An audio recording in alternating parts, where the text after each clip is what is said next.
Hai teman kumparan, selamat datang di rumahku. Yuk masuk.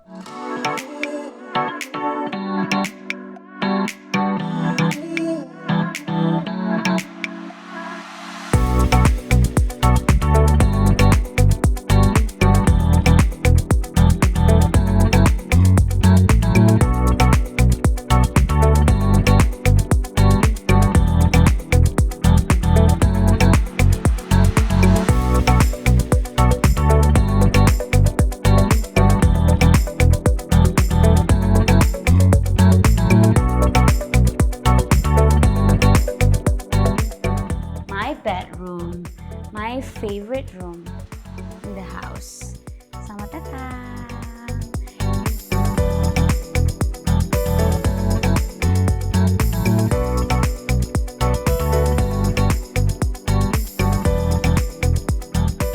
Bagaimana sih cara Prilly menjaga kesehatan saat masa pandemi? Cara aku menjaga kesehatan di saat pandemi. Oke, pastinya minum vitamin. Biasanya tuh dulu sebelum pandemi aku tuh nggak pernah minum vitamin gitu, cuek banget. Nah cuma setelah pandemi aku sadar betapa pentingnya kita minum vitamin. Terus makan sehat, diusahakan makannya jangan terlalu sembarangan. Jadi banyak makan sayur. Terus juga olahraga, that's the most important thing. Karena olahraga itu selain penting untuk kesehatan fisik, tapi penting juga untuk kesehatan mental kita.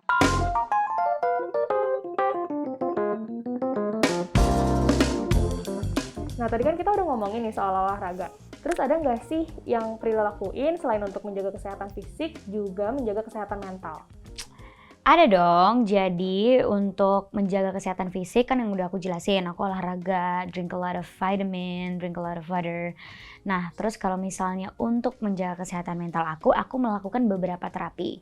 Seperti art therapy, writing therapy, dan crystal healing therapy. Mungkin banyak yang belum tahu crystal healing therapy itu apa, tapi terapinya itu sesimpel aku naruh kristal di berbagai tempat di rumah aku atau di kamar aku, karena aku percaya batu kristal itu punya energinya masing-masing. Nah, energi itulah yang aku cocokkan sama apa energi yang aku butuhkan pada saat aku mengalami hal yang harus aku alami gitu. Nah ngomongin soal batu kristal ini, sejak kapan sih Prilly mulai menggunakannya dalam keseharian? Jadi aku mulai menggunakannya itu di awal 2020, tepatnya tuh pas bener-bener baru awal COVID banget gitu. Yang men-trigger aku untuk melakukan crystal healing therapy karena pada saat pandemi ternyata bukan kesehatan fisik kita aja yang terancam, tapi kesehatan mental juga. Karena kita melalui yang namanya perubahan gaya hidup, yang tadinya kita bisa kerja di luar, harus di rumah aja, banyaknya perubahan yang kita lalui sehingga ngebuat kita stres, ngebuat kita akhirnya nggak biasa sama aktivitas-aktivitas baru ini. Terus ya aku mengalami berbagai macam keluhan seperti susah tidur, stres, depresi, gangguan cemas. Terus akhirnya aku ke profesional, aku cerita apa yang aku alami. Terus beliau menyarankan aku untuk art therapy. Terus selain itu aku juga cari terapi lain, aku cari alternatif lain karena aku emang suka research about mental health dan bagaimana menanganinya. Lalu aku menemukan satu artikel tentang crystal dan crystal healing therapy. Terus aku akhirnya tertarik untuk melakukan crystal healing therapy. Aku mulai beli kristalnya. Awalnya tuh mulai pakai gelang dulu. Jadi pakai gelang kristal. Jadi kemana-mana si kristal itu menempel di tubuh aku gitu. Terus aku beli kristal-kristal yang memang aku butuhkan energinya, seperti rose quartz itu kan love stone, jadi energinya tuh energi cinta, membangkitkan self love kita, membangkitkan confidence. Terus juga kalau misalnya sedang mengalami luka emosional di hati, itu energi rose quartz penting banget. Terus I'm such an overthinker, aku tuh overthinker banget. Jadi di saat aku lagi overthinking, aku pakai kristal yang amethyst karena itu untuk nge-reduce overthinking. Terus pada saat aku awal-awal pandemi itu kan juga aku lagi skripsian ya. So I need to focus gitu. Apalagi bisnis-bisnis aku juga mengalami yang namanya perubahan gitu. Jadi aku pakai clear quartz. Aku lagi di lingkup kerja yang aku nggak suka vibes-nya, aku nggak suka energinya. Aku pakai labradorite karena labradorite dipercaya bisa melindungi aura dan bisa melindungi kita dari aura-aura negatif gitu. Jadi benar-benar sesuai kebutuhan banget gitu, dan aku merasakan efeknya di aku gitu karena memang aku melakukan setiap hari, dan kristal tuh udah jadi produk esensial aku, udah menjadi daily lifestyle aku gitu. Ini bukan obat, tapi ini adalah terapi. Jadi beda ya. Kayak misalnya aku art terapi, ya kan artnya bukan obat buat aku, tapi adalah terapi supaya aku bisa bisa lebih baik lagi secara emosional, bisa lebih tenang lagi. Jadi aku klaim ini bukan obat, tapi ini adalah jenis terapi yang mungkin bisa cocok untuk keseharian kamu. Dan sebenarnya nggak perlu nunggu kamu kenapa-kenapa untuk menggunakan kristal, karena yang tadi aku bilang, kristal itu udah menjadi daily lifestyle aku, udah menjadi produk esensial aku yang memang aku bawa setiap hari. Karena kristal ini membawa energi yang sangat positif untuk tubuh kita. Jadi apa salahnya gitu kita bawa kristalnya kemana-mana dan menggunakan kristal, karena benar-benar nggak ada efek negatifnya sama sekali, semuanya positif, dan aku harap produk-produk Sina bisa membuat kamu menjadi lebih baik. Kalau kita lihat, Sina ini di marketplace ratingnya selalu bintang 5. Boleh diceritain dong in business way, langkah-langkah apa sih yang tim Sina punya sehingga bisa dapat hasil sebagus ini? Yang pasti kita selalu mengedukasi customer kita. Awal-awal aku membuat Sina, itu banyak banget kan orang yang kayak, apaan sih kristal gitu? Emang lo yakin berbisnis sesuatu yang belum menjadi kebutuhan primer gitu, yang orang-orang tuh belum tahu, are you sure it's gonna hit the market gitu.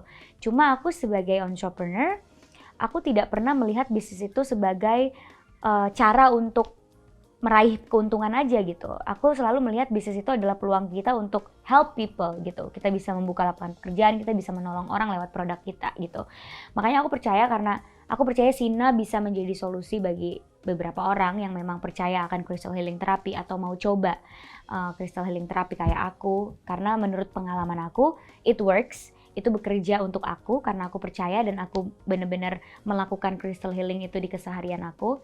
Akhirnya aku pengen customer aku juga coba gitu. Siapa tahu Sina bisa bermanfaat juga untuk mereka. Mereka bisa cocok juga melakukan crystal healing therapy. Karena terapi itu cocok-cocokan ya teman-teman. Kayak aku art therapy belum tentu teman aku cocok art therapy gitu. Begitupun juga crystal healing. Cuma ya apa salahnya aku memperkenalkan crystal ini ke customer. Makanya yang kita lakukan adalah kita selalu mengedukasi. Dengan cara kita selalu melakukan live Instagram, kita menjawab pertanyaan-pertanyaan customer secara detail, karena kan mereka pasti kurang mengerti gitu. Terus juga kalau mereka mau beli, mereka banyak nanyanya, kita jawabin satu-satu sehingga mereka bisa mengerti dan punya ikatan emosional terhadap produk kita gitu. Makanya mungkin mereka ngasih kita rating yang bagus terus. Kita juga sebagai yang jual, kita nggak pernah membiarkan customer kita itu nunggu lama. Kalaupun mereka harus nunggu, itu karena barangnya PO dan barangnya sangat limited sekali. Karena jualan kristal itu nggak bisa kayak jual barang biasa. Dan pas barangnya datang, kristal itu kan punya energi. Jadi kita nggak asal kristalnya datang terus kita jual ke customer, tapi kita bersihin dulu dengan cara pakai singing bowl, satu-satu kristalnya kita bersihin. Terus kita cuci pakai air garam, kita jemur di bawah sinar matahari, baru kita rakit lagi di tumblernya dan baru kita jual gitu. Abis itu ini kan tumbler juga kaca. Nah kita benar-benar menjaga banget supaya customer itu dapetin produk kita utuh, nggak pecah. Dan kalaupun mereka dapetin produk kita yang pecah, pasti akan kita ganti.